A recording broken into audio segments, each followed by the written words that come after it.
La pila de Volta. Recordemos cuál es la meta, lo que había que conseguir para que la electricidad fuera útil. Era conseguir una corriente que dure un tiempo, segundos, minutos, horas. Lo que se podía lograr hasta ese momento era tener una esfera cargada con otra descargada o con carga contraria, unirlas mediante un conductor y por ahí circulaba, había transferencia de carga, circulaba corriente, pero eso era muy breve. Tan breve que era imposible que eso generase temperatura. De hecho, en ese momento ni siquiera se tenía claro que ese iba a ser el camino. A partir de conseguir lo que permitió la pila de Volta, se pudo explorar ese camino. Primero voy a contar lo que Volta encontró. Él no entendía del todo cómo funcionaba, de nuevo, porque eso requería mucho más desarrollo, el modelo atómico y algunos otros conocimientos de física y química no disponibles en la época. Eso no le quita mérito en absoluto. Digo, tuvo que arreglarse a ciegas. Con lo cual yo voy a contar lo que encontró, lo que se dio cuenta que sucedía. Después voy a dar una explicación, aunque no va a poder ser demasiado profunda porque nos llevaría demasiado tiempo para revisar otros conceptos de la física de partículas que no hemos trabajado. Lo que Volta encontró, básicamente, es que si él ponía en contacto dos monedas, voy a imaginar acá, una de cobre, una de zinc, Zn es el símbolo de la tabla periódica del zinc, que es otro metal, son dos metales. Fíjense que hasta ahora no nos importaba qué tipo de metal era, todo lo que fuera carga, tensión, esferas, era simplemente que fuera conductor. ¿Qué cambia eso? El tiempo que tarda en equilibrarse, pero muy breve. Uno será 2 por 10 a la menos 16, el otro será 5 por 10 a la menos... Siempre era terriblemente breve y no nos importaba, para nosotros era instantáneo. Ahora por primera vez empiezo a mencionar una diferencia de metal. Él encontró que si ponía en contacto dos monedas de dos metales distintos, aquí estoy usando cobre y zinc, y armaba una especie de sándwich poniendo en el medio alcohol embebido en un algodón embebido en alguna sustancia, podría ser vinagre, podría ser agua con sal. Lo que terminaba logrando es que una de las monedas metálicas se cargara positivo y la otra negativo. En principio era un modo de carga totalmente distinto a los que hemos visto. Se podía cargar por fricción, por frotamiento, se podía cargar por contacto, se podía cargar por inducción, un poquito más compleja, que es generando polarización y luego dejando que algunas cargas escapen. Este es un nuevo modo de carga, de poner en contacto dos metales distintos. Él se dio cuenta que si los metales eran distintos se generaba esta carga. Lo que variaba era la cantidad de carga, pero siempre y cuando el par de metales fueran el mismo par, siempre cobre con zinc generaba la misma diferencia de potencial entre extremos. Entonces, entre acá y acá, por ejemplo, entre el cobre y el zinc hay cerca de 1 volt. Lo voy a redondear a 1 volt para hacer más fácil todas las cuentas. ¿Por qué se da así? O sea, partimos de que esto es lo que encontró Volta. De hecho, él no tenía mucha explicación. Cosas curiosas que notó también es que si apilaba varios sandwichitos, lograba obtener mayor nivel de tensión. Veámoslo así. Él se dio cuenta que poniendo acá de nuevo cobre, otra vez el algodón y otra vez zinc, el resultado es que la diferencia de potencial entre extremos era de 2 volts. Con lo cual, si apilaba 100, podía llegar a obtener 100 volts. Lo cual no era un valor tan impresionante como el de un generador, por ejemplo, de Van de Graaff. Es un valor sumamente útil.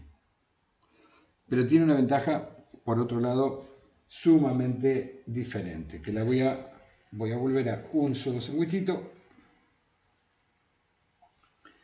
Lo que se diferencia entre este modo de carga y uno que yo pudiese lograr con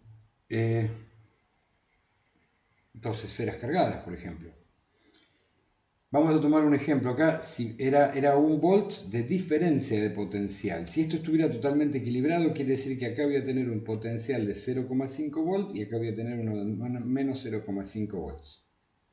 La diferencia de potencial es de 1 volt, la diferencia entre estos dos valores. Eso es lo que se lograba y aproximadamente son los valores 0,4 y pico, 4,8, 4,7, son valores parecidos.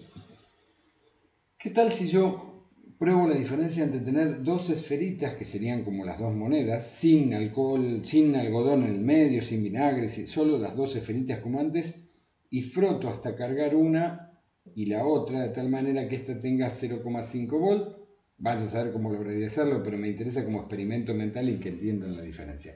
Acá tengo la pila de volta cargada con una diferencia de potencial de 1 volt y acá tengo dos esferitas cargadas entre sí con una diferencia de potencial de 1 volt.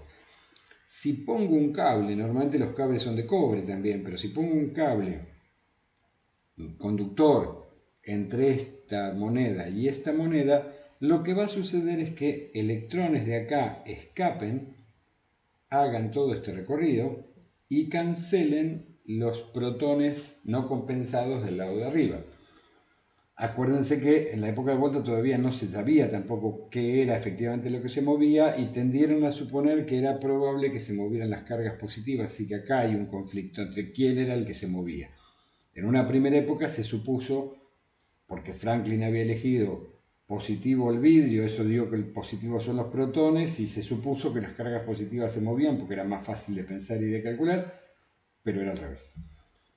Bueno, cuando estos electrones circulan por acá se dice que circula corriente, pero incluso le quedó por este lío de los signos, se dice que la corriente viene como si hubiera un sentido positivo de cargas y en realidad lo que sucede es que los electrones van al revés. Pero volvamos a la idea principal. Esos electrones que vienen por acá cancelan a los protones no compensados de ahí. Lo que sucede con la pila de Volta, por ahora es un misterio, algo contaré dentro de un ratito, se rompen algunas de las moléculas de acá dividiéndose en iones y devuelven, yo digo, se rompe la alcancía de energía química y devuelven cargas positivas acá, o le quitan electrones y devuelven cargas negativas acá. De alguna manera el sandwichito de Volta era mágico al punto de que no importa que yo le quite cargas, las repone enseguida. Lo voy a hacer primero, lo voy a volver a contar, pero como si fuera de a una. Si yo tengo una pila de Volta y tiene eso, y de alguna manera le robo de acá algunos electrones, los traslado manualmente acá y tapo estos, le quedarían solo dos cargas de un lado, negativas, y dos del otro. Hay algo químico que no estamos explicando ahora, que quema energía, gasta energía de la que hay acá en el agua con sal o en el vinagre y repone las cargas. De tal manera que siempre que estén esos dos metales va a tender a ver eso hasta cierto punto. Cuando se agote el combustible químico, cuando toda la sustancia química haya hecho esta transformación para reponer las cargas, es cuando uno dice que la pila se agotó. Pero mientras tanto tenemos la ventaja de que pongo el cable, empiezan a ir electrones, cancelan, la alcancía química los devuelve, y como están diferentes, este lado los vuelve, y está todo el tiempo circulando electrones para allá o corriente para este lado. ¿Qué hubiera pasado acá? Hago esto, los electrones se van, cancelan y ahí murió. O sea, esto dura nada, un instante, esto dura dependiendo del tiempo que me permita el combustible químico que hay allí. Y a ver, algunas consideraciones más, un poco extrañas. Supongamos que acá tengo en las dos esferas, yo tengo menos 0,5 y tengo 0,5. Si yo a ambas esferas le agregase un poquito de cargas positivas, de tal manera de compensar estas quedan compensadas, quedan neutro, pero le agrego a estas más cargas positivas, las mismas que agregué acá, también las agrego allá, otras. Esto me queda con 0 volt y esto me queda con 1 volt. Pero lo que es interesante ver ahí es que los efectos de la corriente, habíamos dicho que esta es instantánea, pero de cualquier manera, aunque sea instantánea, son exactamente los mismos, los efectos de la corriente. Cuando tengo más 0,5 y menos 0,5, conectados así, que cuando tengo 0 y 1. Lo único que importa para el efecto de la corriente de los electrones en movimiento es la diferencia de potencial. Por eso es que en realidad, la diferencia sí de potencial, por eso es que el término en la parte técnica adquiere un nombre un poquito más corto. Potencial sería de verdad lo que tiene. Tiene que venir un físico y asegurarme que tiene 0. Diferencia de potencial es que me interesa entre dos puntos, porque a mí lo que me va a interesar es la corriente. Y dado que la corriente le da lo mismo, si hay 0 y 1, hay menos 0,5 y 0,5, hay menos 1 y 0. Si la diferencia es 1, se va a comportar siempre igual. Pero en realidad también hay un problema práctico. No tenemos ninguna manera de contabilizar de verdad la cantidad de electrones de más o de menos. La única manera que tenemos de saber si un cuerpo está cargado o no es acercarlo con otro y ver si se atraen, o mejor aún, es un poco más fácil, poner un cable y ver si circulan cargas. Hay modos de determinar esto. Pero resulta que si los dos están cargados igual, cuando los pongo en contacto no van a circular cargas. Así que si hay dos conductores neutros o dos que tienen 1000 volts, se van a comportar igual. Si todo tiene 1000 volts, es como si todo tuviera 0. Es así de extraño. Y de hecho, eso me interesa comentarlo por lo siguiente. Todos los instrumentos de medición de volts tienen dos puntas, una roja y una negra. No me pueden nunca, jamás decir cuántos volts tiene de verdad un cuerpo. Lo que me puede es comparar dos. Yo toco uno con esta punta y me dice qué diferencia. Entonces acá me daría un volt, acá también me daría un volt. Lo que sí puedo hacer, que es un poquito más cómodo, necesito para medir, es toco tierra con uno, con el negro, toco tierra en serio y toco con el otro. Entonces me compara con la esfera de la Tierra. ¿La esfera de la Tierra tiene 0? No necesariamente. De hecho tendría 0, pero como hay tormentas, hay iones en la atmósfera, pero no nos importa porque todo lo que tenemos nosotros en contacto con la Tierra está al mismo potencial y por lo tanto no va a haber ningún efecto. Así que nos va a llevar un tiempo, en este momento les va a sonar confuso, pero solo nos interesa la diferencia de potencial. Retomando algo que ya comenté un par de veces, pero es complejo, potencial es lo que le interesa a un físico. Es lo que habría que calcular exactamente cuánta carga de más o de menos tiene y qué tan amontonada está. Diferencia de potencial es cuando comparo dos puntos. No me interesa cuánto tiene. Este puede tener 0 y 1 o 1000 y 1001. Hay una diferencia potencial de 1 y es la que me va a interesar para generar corriente. Como esto es tan útil a nivel técnico, se le dio otro nombre y se lo llama tensión. Tensión se mide en volt y es siempre entre dos puntos. Cuando se habla de tensión en un solo punto se lo compara a tierra automáticamente, pero todos los instrumentos que miden tensión tienen dos puntas, una roja y una negra, y me dice cuánto más volt positivos tiene la roja que la negra, y no me puede decir nada más. Volvamos acá. Si la pila de volta se llega a poner con su moneda de zinc, que va a ser el lado negativa, si la pongo a tierra, los electrones que estaban ahí se van a tierra, se reparten, y hay algunos que lo que termina quedando es se acomodan cargas de tal forma, porque es lo que hace la energía química acá, se asegura que siempre la diferencia sea de 1. Si acá queda 0, acá queda 1. O sea, empezó en más 0,5 y menos 0,5, pero si puse uno de los conectores de tierra, el otro se vuelve 1. Mágicamente. No estamos ni explicando ni entendiendo por qué, pero lo que asegura siempre Volta, y lo tomamos como ley, que es lo que descubrió, que la diferencia siempre entre cobre y zinc es un volt, haga lo que haga. Y debido a esto que se puede acomodar, si yo acá le hubiera puesto un volt, acá habría 2. Entonces cuando pongo la otra pila arriba, el otro sanguichito de monedas arriba, termina viendo 2. Y así es donde llegó a 100, por ejemplo. De hecho, el nombre pila viene porque estaba apilada. Lo que usó Volta al principio eran una especie de medallones grandotes. Él creo que usó plata y zinc con un papel como si fuera papel secante, un papel de servilleta embebido en algún líquido, podría ser vinagre. Y entonces cuando uno ve en museos, ven allí, es una larga hilera, parece un sándwich de esos de, no sé, de una historieta, con muchas capas. Tema entonces. Pila es el nombre, pues están apilados. Batería también, que es otro nombre que se usa a veces. Batería es un término que se usa para hablar de un montón de cosas, un conjunto de cosas. Un montón de cacharros de cocina se lo llama batería de cocina.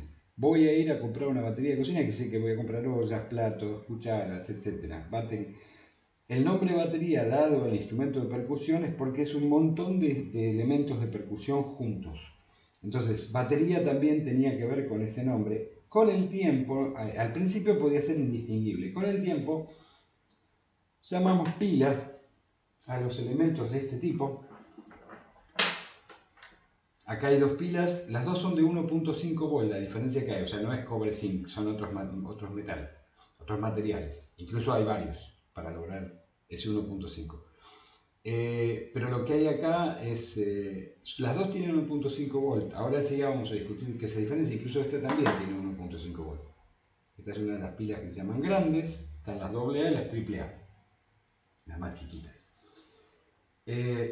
Hoy llamamos pilas a esa y baterías a esta, las de 9 volts, pero no hay una diferencia conceptual. También llamamos batería a la del auto o de la moto, por ejemplo. De hecho, también hay pilas de otro nivel de tensión. Esta que estoy mostrando acá es una pila de 3 volts, es para fotografía. Hay pilas de bastante más, de 12, son raras, son de menos usos. Incluso cuando miran pilas recargables, a ver, aquí tengo, después discutiré, pero en líneas generales puedo hacer un comentario.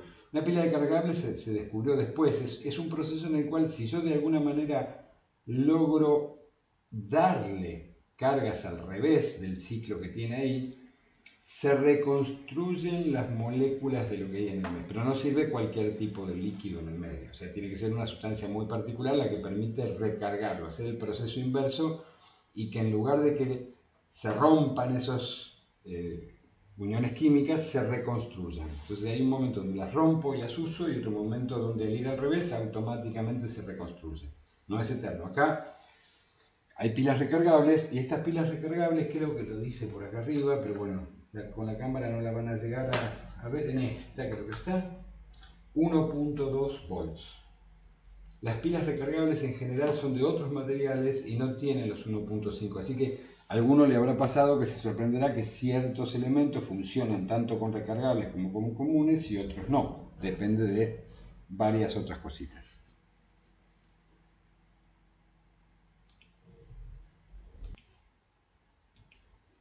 Prometí recién la explicación, pero pensándolo bien, les va a resultar algo arduo, así que voy a hacer lo siguiente, hago un resumen de esto y la explicación la pongo en un video aparte y va a ser optativo, cosa de que lo vea el que quiera verlo, no voy a exigir que expliquen algo un poco más profundo del funcionamiento de la pila y de hecho no voy a poder explicar todo el detalle ni siquiera en ese otro video, pero voy a dar una pista un poco mayor de lo que sucede para entender qué es eso de que se agota el combustible químico. Pero de alguna manera lo que sí tienen que saber es que Volta descubrió un procedimiento en el cual juntando dos metales que sí o sí tienen que ser distintos metales, no funciona con metales iguales. Entonces usamos acá cobre y zinc, pero hay variedad. Si uso cobre y zinc y le pongo en el medio un algodón, un papel absorbente que esté embebido en determinado tipo de líquidos, vinagre, limón, agua con sal, hay variedad, algunos ácidos, eso genera un proceso de carga que además se repone. Solo tocar los metales genera esa diferencia de carga, pero si hay este líquido en el medio, cuando yo los intento descargar vuelven a reponerse una y otra vez hasta que agota el combustible químico. Si yo estoy pensando en la diferencia entre una pila chiquita y una pila grande, son monedas más chiquitas de tal manera que el líquido, el algodón y el líquido ocupan menos lugar. Una pila de las grandes, entonces los dos tienen un volt acá, porque esto tenía un volt. Entonces este tiene un volt, este tiene un volt, pero como hay mucho más líquido, el cual ir usando, este dura más tiempo. En principio, una pila grande, una de estas, tiene los mismos volts que esta y los mismos volts que la más chiquita, solo que duran más. Entonces, en determinado elemento que no consume tanto, puedo poner pilas chiquitas. Lo diría de este modo también. Si no tengo pilas chiquitas y tengo pilas grandes y le pongo con unos cablecitos al control remoto, anda, sí, anda, no tiene problema, porque a este le sobra. Al revés no puedo. Si algo necesita pilas grandes y le pongo pilas chiquitas, no va a alcanzar porque se va a agotar enseguida y va a haber otro pequeño problema que también lo analizo dentro de un ratito y aparte, cuando analice cómo hacer una pila con limón. O con otros elementos, van a ver. La cuestión entonces acá, lo que tengo que saber es que sí o sí, solo ese sandwichito con dos metales diferentes genera una diferencia de carga y que si alguien trata de compensar esas cargas, el líquido interno genera un cambio químico y las repone hasta que se agotan todas las moléculas que tenían que ir variando en el interior y uno dice que la pila está agotada. Pero eso es una ventaja. Lo voy a decir así, si yo tenía dos esferas y quiero analizar, esto es un gráfico de tiempo, lo que le pasa a la corriente es como un solo chispazo, un momentito y terriblemente breve, no lo podría dibujar. ¿Hay corriente ahí? Esta es corriente que se la nota con la letra I. Hay corriente y después no hay nada. En cambio, si en lugar de esto tengo una pila de volta, de hecho podemos dibujar una pila como las que acabo de marcar, así les indico también cuál es el positivo y el negativo. En una de las pilas, como las que mostré, la cabecita redondita es donde se amontonan los positivos y el otro lado es donde se amontonan los negativos. Si yo pongo un cable acá y mido la corriente en el cable, esa corriente no va a ser tan importante como la de ahí, quizá depende de la tensión, pero podría llegar a ser, pero se va a mantener hasta que se agote. Entonces después de algún tiempo, acá es cuando se empieza a agotar el combustible químico y ahí cae. Mientras tanto, es constante.